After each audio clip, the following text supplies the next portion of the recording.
ভারুণ ধাওয়ানের নতুন action thriller cinema baby জন 25শে December 2024-এ বড়দিন উপলক্ষে মুক্তি পেতে যাচ্ছে। এই সিনেমাটি অ্যাটলির 2016 সালের তামিল ছবি থেরির হিন্দি রিমেক।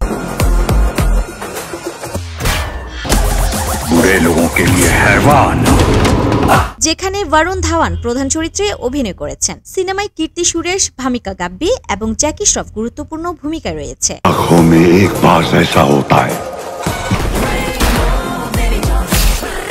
এছাড়া সালমান খান একটি ক্যামিও চরিত্রে উপস্থিত থাকবেন।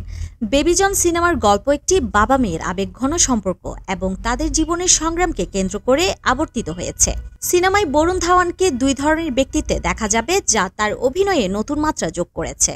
সিনেমা ট্রেলারে হাড়হিম করা অ্যাকশন দৃশ্য এবং তীব্র আবেগের মুহূর্তগুলো দর্শকদের মধ্যে উত্তেজনা সৃষ্টি করেছে।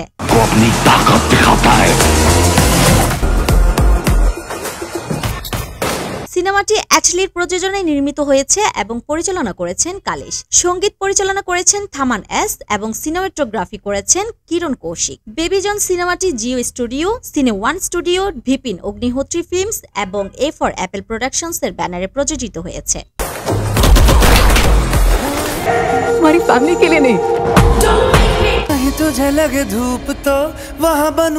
সিনেমাটি মুক্তির পর দর্শকদের মধ্যে ব্যাপক সাড়া ফেলবে বলে আশা করা হচ্ছে।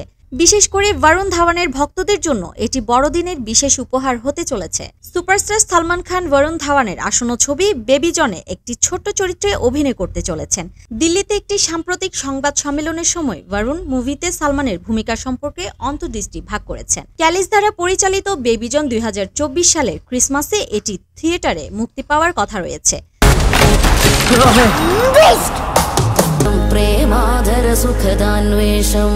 জুলাই 2023 সালে এটি ঘোষণা করা হয়েছিল যে ছবিটি 31শে মে 2024-এ মুক্তির জন্য নির্ধারিত ছিল, কিন্তু পরে এটি 25শে ডিসেম্বর 2024-এ পিছিয়ে দেওয়া হয়েছিল। বেবি জন হলো একটি আসন্ন ভারতীয় হিন্দি ভাষা অ্যাকশন থ্রিলার ফিল্মস যা কালেস পরিচালিত এবং জিও স্টুডিও, সিনে one studio, VPN Agnihotri films এবং এ ফর অ্যাপল প্রোডাকশনস এর অধীনে নির্মিত। বেবি জনের জন সন্তানের জন্য ভারুণ ধাওয়ানকে 25 কোটি টাকা দেওয়া হয়েছে।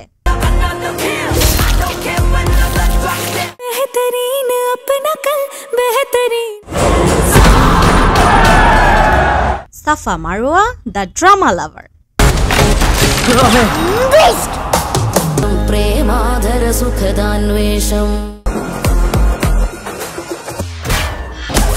बुरे लोगों के लिए हैवान, हमारी फैमिली के लिए नहीं। कहीं तुझे लगे धूप तो वहाँ बनूं तेरा। आँखों में एक बार ऐसा होता है